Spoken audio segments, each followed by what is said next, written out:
we have set a new record attendance for people at a Greek Grover game.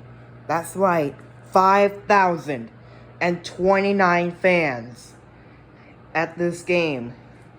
They were 3-0, hoping to become 4-0 in Chapter 4. But let's do Chapter 5.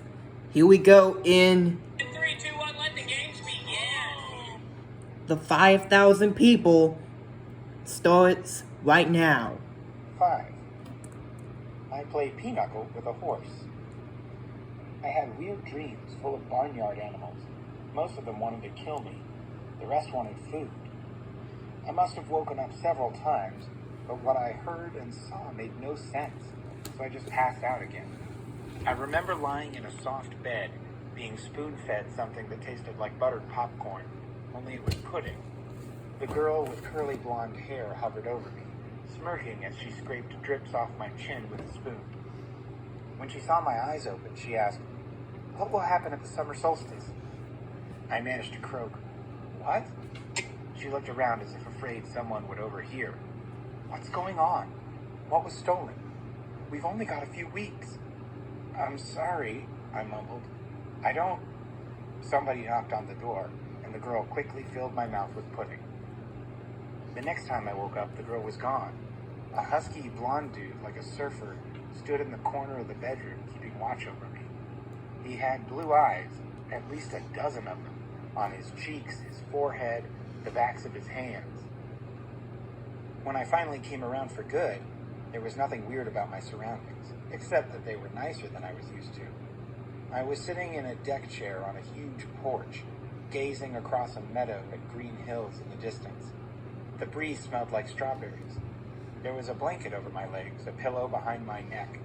All that was great, but my mouth felt like a scorpion had been using it for a nest. My tongue was dry and nasty, and every one of my teeth hurt. On the table next to me was a tall drink. It looked like iced apple juice with a green straw and a paper parasol stuck through a maraschino cherry. My hand was so weak I almost dropped the glass once I got my fingers around it. "Careful," a familiar voice said.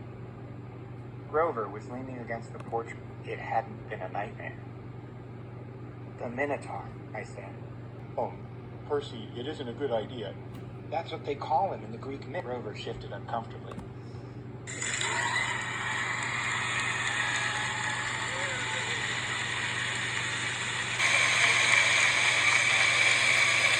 Congratulations to the first Greek Grover. Congratulations to the first Greek Grover that is close. Congratulations, Underwood. Anyways, All that meant was my mom really had been squeezed into nothingness, dissolved into yellow light. I was alone, an orphan. I would have to live with Smelly Gabe? No, that would never happen. I would live on the streets first. I would pretend I was 17 and join the army. I'd do something. Grover was still sniffling. "Was it good?" Grover asked. In a nearby sandpit, a dozen high school-age kids and satyrs played volleyball. Canoes glided across a small lake. Kids in bright orange t-shirts like Grover's. are you kidding me? It's the kids with Grover Underwood. Are you kidding me? You gotta stop getting Underwood. Anyways, let's head back to number 5. "Mr. Brunner," I cried. The Latin teacher turned and smiled at me.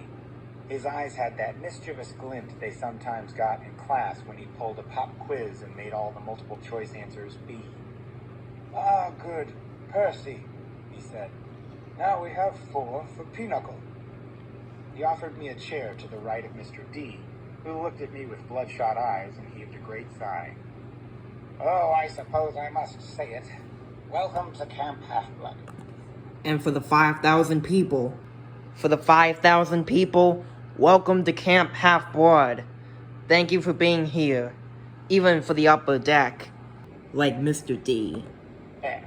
Now, don't expect me to be glad to see you. Thanks.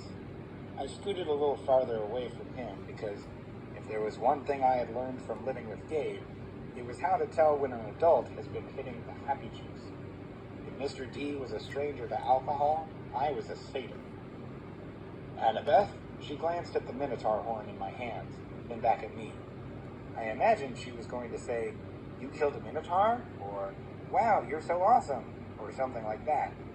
Instead, she said, "You drool when you sleep." Then she sprinted off down the lawn, her blonde hair flying behind her. "So," I said, anxious to change the subject, "you, work here, Mr. Brunner?" "Not Mr. Brunner," the ex-Mr. Brunner said. "I'm afraid that was a pseudonym. You may call me Kyron." "Okay." Totally confused, I looked at the director. "And Mr. D? Does that stand for something?" Mr. D stopped shuffling the cards. He looked at me like I'd just belched loudly. "Young man, names are powerful things. You don't just go around using them for no reason." "Oh, right. Sorry. I must say, Percy," Kyron Brunner broke in, "I'm glad to see you alive. It's been a long time since I've made a house call to a potential camper. I'd hate to think I've wasted my time." "House call?" "My year at Yancey Academy, to instruct you. We have satyrs in most schools, of course, keeping a lookout, but Grover alerted me as... Well, you need to stop saying. After all, Grover lost you, and the fact that Grover was on council might question whether this shows any courage on Grover's part. None of what happened was Grover's fault. If I hadn't given Grover the slip, I'm afraid that was Grover's second chance, Percy. Well, back to 5. I tried to remember the beginning of the school year. It seemed like so long ago, but I did have a fuzzy memory of there being another Latin teacher my first week at Yancey. Then, without explanation, he had disappeared, and Mr. Brunner had taken the class. "You came to Yancey just to teach me?" I asked. Kyron nodded. "Honestly, I wasn't sure about you at first. We contacted your mother, let her know we were keeping an eye on you in case you were ready for Camp Half-Blood. But you still had so much to learn. Nevertheless, you made it here alive, and that's always the first test." "Grover," Mr. D said impatiently, "are you playing or not?"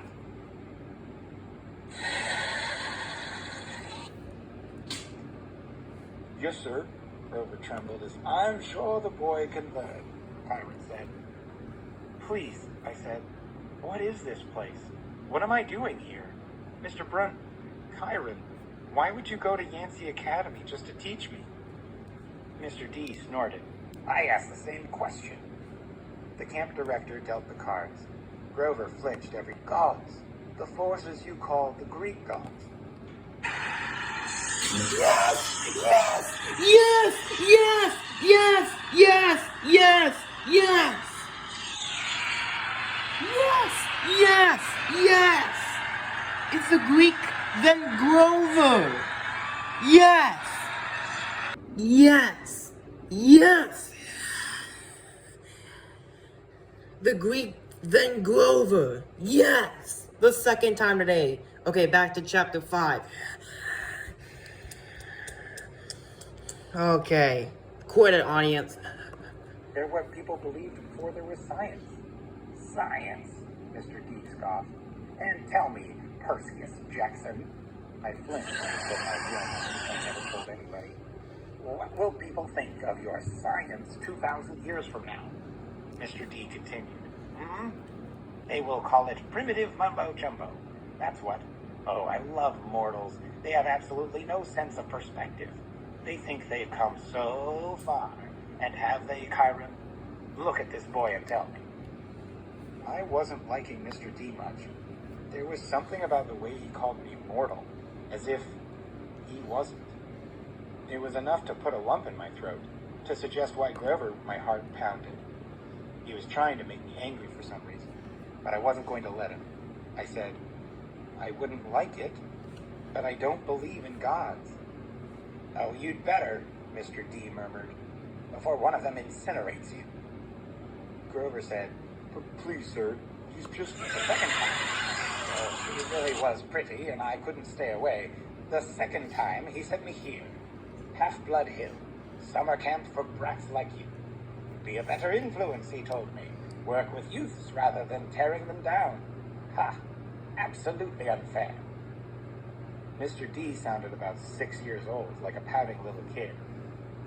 And I stammered, "Your father is D Immortalis, Chiron," Mr. D said. "I thought you taught this boy the basics." "My father is Zeus, of course." I ran through D names, the way Grover cringed as if Mr. D were his Oh master. no, I forgot it. Okay, ready, restart. "My father is Zeus, of course." I ran through D names from Greek mythology, the way Grover cringed as if... Oh my goodness! Oh my goodness! Oh my goodness! Oh my goodness! Oh my goodness! Yes! That's a 3 times! Oh my goodness! That's a 3! You gotta be kidding me!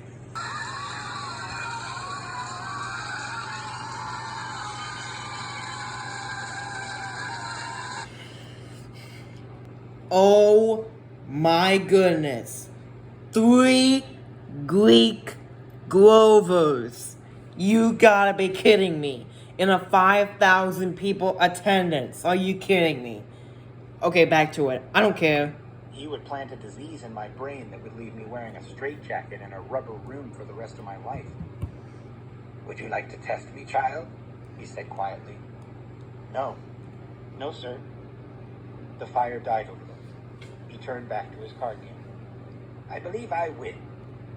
"Not quite, Mr. D," Chiron said. He set down a straight, tallied the points, and said, "The game goes to me." I thought Mr. D was going to vaporize Chiron right out of his wheelchair, but he just sighed through his nose, as if he were used to being beaten by the Latin teacher. He got up, and Grover rose too. "Mount Olympus," I said. "You're telling me there really is a palace there?" "Well now, there's Mount Olympus in Greece, and then there's the home of the gods, the convergence point of their powers, which did indeed used to be on Mount Olympus. It's still called Mount Olympus out of respect to the old ways, but the palace moves, Percy, just as the gods do." "You mean the Greek gods? All you need to do is look at the architecture. People do not forget the gods. Every place they've ruled for the last 3,000 years, you can see them in paintings, in statues, on the most important buildings. And yes, Percy, of course they are now in your United States. Look at your symbol, the eagle of Zeus. Look at the statue of Prometheus in Rockefeller Center. The Greek facades..." Are you kidding me? Not funny. Are you kidding me? 2 Greek gods in a row. Okay, I don't care. At first I thought he was wearing very long white velvet underwear, but as he kept rising out of the chair, taller than any man, I realized that the velvet underwear wasn't underwear. It was the flesh of an animal, muscle and sinew under coarse white fur. And the wheelchair wasn't a chair. It was some kind of container, an enormous box on wheels. And it must have been magic, because there's no way it could have held all of him. A leg came out, long and knobby-kneed, with a huge polished hoof. Then another front leg, then hindquarters, and then the box was empty. Nothing but a metal shell with a couple of fake human legs attached. I stared at the horse, who had just sprung from the wheelchair. A huge white stallion, but where its neck should be was the upper body of my Latin teacher, smoothly grafted to the horse's trunk. "What a relief," the centaur said. "I've been cooped up in there so long, my fetlocks had fallen asleep. Now come, Percy Jackson. Let's meet the other campers." After that 5,000 people in attendance, 3 Greek Grovers, it's finally time for the funniest of... Fails guaranteed to make you laugh. "The Minotaur," I said. "Oh, Percy, it isn't a good idea. That's what they call him in the Greek. Grover was a satyr." "Oh, Percy, it isn't a good idea. That's what they call him in the Greek." Grover shifted uncomfortably. "Oh, Percy, it isn't a good idea. That's what they call him in the Greek." "Was it good?" Grover asked. An orphan. I would have to live with Smelly Gabe. Grover was a satyr. Sorry. I must say, Percy, Kyron Brunner broke in. Grover alerted me as... Sorry. I must say, Percy, Kyron Brunner broke in. Grover, Mr. D said impatiently. Are you playing or not? Yes, sir. Grover trembled as he... Is that great powers are at work in your life. Gods. The forces you call the Greek gods. Grover, Mr. D said impatiently. Are you playing or not? The forces you call the Greek gods. On their Grover bit a huge shard. And tell me, Perseus Jackson, Grover said. Please, sir. My father is Zeus, of course. I ran through D names from Greek skin of a tiger, the way Grover cringed as if respect to the old ways. But the palace moves, Percy, just as the gods do. You mean the Greek gods will Grover be okay? Asked Mount Olympus out of respect to the old ways. But the palace moves, Percy, just as the gods do. You mean the Greek gods? Grover's face beating with sweat. Just as the gods do. You mean the Greek gods are here? Rockefeller Center. The Greek facades of... Congratulations to the Greek Grovers! Hey, all right. The Yankees just beat the Rays by a final score of 4-1 in St. Petersburg, so... With Tropicana Field's roof is repaired, we have 3 Greek Grovers in a row. Congratulations, Grover Underwood. See you in Chapter 6.